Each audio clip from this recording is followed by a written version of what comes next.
Gold trusted gold buyers మీరు తాకట్టు పెట్టిన బంగారాన్ని విడిపించి ఈ రోజు ఉన్న మార్కెట్ ధరకు కొనబడును.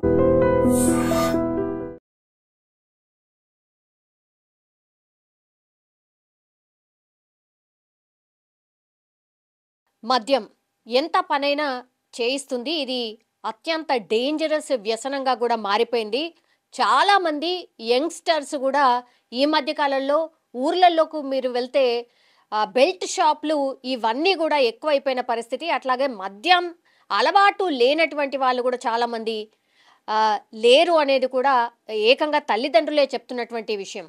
సో పని ఏం చేయకుండా మద్యానికి బానిస అయిపోయి కంప్లీట్లీ అదే దాంట్లో వ్యసనంగా మారిపోయి ఏ పని కూడా చేయకుండా అట్లా బలాదూరుగా తిరిగే వాళ్ళ గురించే ఈ ఇన్సిడెంట్ అని అనుకోవచ్చు. ఎందుకంటే ఇది కామారెడ్డి లింగాపూర్లో జరిగినటువంటి ఇన్సిడెంట్. యాక్చువల్లీ ఈ పిల్లగాడి పేరు వచ్చేసి నిఖిల్.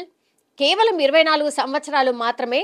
అయితే కామారెడ్డి ఈ లింగాపూర్కి సంబంధించిన నిఖిల్ని పాపం బాగుపడతాడు, మా కొడుకు ప్రయోజకుడు అవుతాడు అని చెప్పి అప్పో సొప్పో తెచ్చి ఇట్లా వ్యసనాలకు పూర్తిగా అలవాటు పడిపోయింది. కాబట్టి విదేశాలకు ఎక్కడికైనా పంపిస్తే కొంచెమైనా మారి అక్కడ దారిలోకి వస్తాడు అని చెప్పి తల్లిదండ్రులు ఒప్పించి మరి విదేశాలకు పంపించడం జరిగింది. ఈయన విదేశాలకు వెళ్ళిన తర్వాత కూడా దుబాయ్కి వెళ్ళిన తర్వాత కూడా అక్కడ కూడా ఏం పని చేయకుండా బలాదూరుగా తిరగడం, ఆ తర్వాత చెప్పా పెట్టకుండా అగైన్ మళ్ళా తల్లిదండ్రుల దగ్గరికి వచ్చేయడం. సో ఎంత చెప్పినా ఏం చెప్పినా కొడుకు వినకపోవడం, ఆ తర్వాత తల్లిదండ్రులను కూడా తిట్టడం కొట్టడం ఇవన్నీ చేసేవాడు అనేటువంటి విషయాన్ని పోలీసులు కూడా చెప్తున్న సిచ్యువేషన్ అయితే కనిపిస్తోంది. యాక్చువల్లీ ఏం జరిగిందంటే 18వ తారీఖున ఈ తల్లిదండ్రుల్ని కొట్టడం తిట్టడం అట్లాగే మద్యానికి పూర్తిగా బానిస అయిపోయాడు. వ్యసనంగా మారిపోయింది కాబట్టి డబ్బులు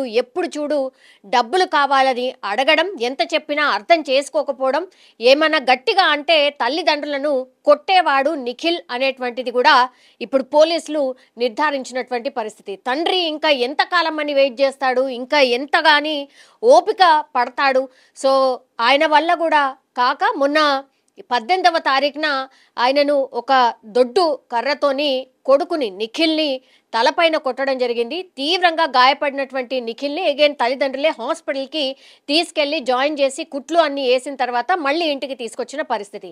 19వ తారీఖున అంటే మళ్ళీ నెక్స్ట్ డేనే ఇట్లాగే మద్యానికి బానిస అయిపోయాడు పూర్తిగా. కాబట్టి నిఖిల్ మళ్ళీ తల్లిదండ్రులను వేధించడం స్టార్ట్ చేశాడు. నాకు డబ్బులు కావాలి అనేటువంటిది. ఇంకా లాభం లేదనుకున్నాడు ఏంటో, ఇంకా నిస్సహాయ స్థితిలో ఆ తండ్రి ఏం చేయలేని పరిస్థితుల్లో భాస్కర్ మరో రాడ్తోని నిఖిల్ ఆల్రెడీ గాయాలపైనటువంటి నిఖిల్ని మళ్ళీ రాడ్తోని కొట్టి పూర్తిగా చంపేసినటువంటి పరిస్థితి అయితే కనిపిస్తోంది. సో ఇది నిజంగా తప్ప ఒప్ప అనంటే వాళ్ళ ప్లేస్లో ఆలోచిస్తే మాత్రం కొడుకుని పూర్తిగా ఆ మద్యం నుంచి బయట పడేయడానికి పూర్తి స్థాయిలో ప్రయత్నం చేసినప్పటికీ కూడా నరకం చూపించాడు కొడుకు అనుకోవచ్చు. ఎందుకంటే విదేశాలకు పంపినా ఏదో బాగుపడతాడని అనుకున్నప్పటికీ కూడా విదేశానికి వెళ్ళి కూడా అక్కడ కూడా మద్యం అప్పు చేయడం, ఆ తర్వాత చెప్పా పెట్టకుండా అగైన్ మళ్ళీ బ్యాక్ రావడంతో ఇంకా చేసేదేం లేక ఇంకా మారడు అనుకున్నాడు ఏంటో, ఇంకా తట్టుకెళ్ళని పరిస్థితుల్లో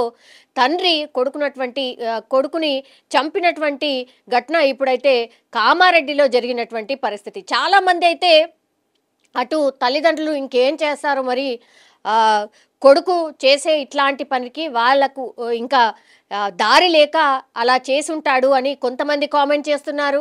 అయ్యో మరి రీహాబిలిటేషన్ సెంటర్లో లేకపోతే ఇంకో డాక్టర్ దగ్గరకో చూపించాల్సింది కదా అని ఇంకొంతమంది కామెంట్ చేస్తున్న పరిస్థితి అయితే కనిపిస్తోంది. కానీ కన్న కొడుకునే ఒక తండ్రి చంపాడు అని అంటే ఎంత వేదనకు ఎంత నరకయాతనకు ఆ కొడుకు గురి చేశాడు అనేది చాలామంది వాళ్ళ కుటుంబ సభ్యులే ఒకవైపు బాధ, ఇంకోవైపు ఏమో కళ్ళారా చూశారు కాబట్టి ఇంకా ఏం చేయలేని నిస్సాయ స్థితిలో తండ్రి ఇలా చేసుంటాడేమో అని వాళ్ళ కుటుంబ సభ్యులే మాట్లాడుతున్నటువంటి పరిస్థితి అయితే కనిపిస్తోంది. యాక్చువల్లీ కొడుకుని చంపిన తర్వాత కన్న తండ్రి భాస్కర్ పరారైపోయిన పరిస్థితి. కానీ టీమ్స్ని ఫార్మ్ చేసి అగైన్ మళ్ళా పోలీసులు అతన్ని పట్టుకొని ఇప్పుడైతే ప్రస్తుతం కస్టడీకి తీసుకున్నారు. విచారణ జరుగుతున్న సిచ్యువేషన్ అయితే కనిపిస్తోంది. అట్లాగే కేసు కూడా నమోదు చేసిన సిచ్యువేషన్. కానీ ఈ సంఘటనకు సంబంధించి మీ కామెంట్ ఏంటి? నిజంగా తండ్రి నిస్సహాయ స్థితిలో ఏం చేయలేని పరిస్థితుల్లో కొడుకుని కొట్టి చంపేశాడా, లేకపోతే ఇంకేమైనా ఆల్టర్నేట్గా చూడాల్సిందా? మీ కామెంట్ తెలియజేయాల్సిందిగా కోరుతున్నాం. ఈ నెల 19న మాకు రాళ్లపల్లి ప్రసన్న నుంచి ఒక కంప్లైంట్ వచ్చింది. లింగాపూర్ గ్రామంలో వడ్ల నిఖిల్ అని అతను చనిపోయాడని చెప్పేసి. సో ఎంక్వైరీ చేస్తే తేలింది ఏంటంటే ఈ వడ్ల నిఖిల్ అనే అతను ఏ జాబ్ చేయకపోయేది అండ్ తాగుడుకు కొంచెం బానిస. సో ఇంటికి వచ్చి ఇంట్లో తల్లిదండ్రులతోటి కొట్లాడడం అండ్ వాళ్ళ నుంచి మనీ అది అడగడం అండ్ అక్కతోటి కూడా కొట్లాడడం ఇట్లాంటివన్నీ చేసేది. సో వాళ్ళ తండ్రి అయిన వడ్ల భాస్కర్, సో వడ్ల భాస్కర్ అతన్ని ఆ రోజు 18వ తారీఖు రాత్రి 11:30కి అట్లా కట్టెతోటి కొట్టారు. కొట్టిన తర్వాత ఇతన్ని హాస్పిటల్కి షిఫ్ట్ చేశారు అండ్ ట్రీట్మెంట్ అయింది. దాని తర్వాత మళ్ళీ తీసుకొచ్చారు అన్నమాట. బట్ 19th రోజు ఎర్లీ మార్నింగ్ 5:30కి మళ్ళీ ఐరన్ రాడ్ తోటి కొట్టి చంపేశారు. సో దాని తర్వాత అతను పరారీలో ఉన్నాడు. సో ఎస్పీ సార్ ఆదేశాల మేరకు ఒక టీం ఫామ్ చేయడం జరిగింది. సో ఈరోజు మార్నింగ్ 10:30కి అట్లా అతను ఆ నిందితుడు వడ్ల భాస్కర్ దొరికాడు. సో ఇది case and I appreciate my team, CI Raman and SI Devanpalli SI Raju and the team అది తొందరగా రియాక్ట్ అయ్యి అండ్ ఈరోజు మార్నింగ్ ట్రేస్ చేశారు. సో అతను ఈరోజు కస్టడీలో పంపడం. ఏ జాబ్ చేయకుండా కంటిన్యూస్గా తాగడం అదంతా. ఇతన్ని ఇన్ఫ్యాక్ట్ విదేశాలకు కూడా పంపాడు తండ్రి.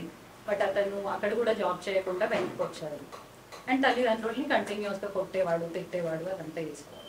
సో అట్లా వల్ల మాకు ఎట్లయినా ప్రమాదం ఉంది అని చెప్పేసి కొడుకుని చంపాడు. డ్రగ్స్ కింద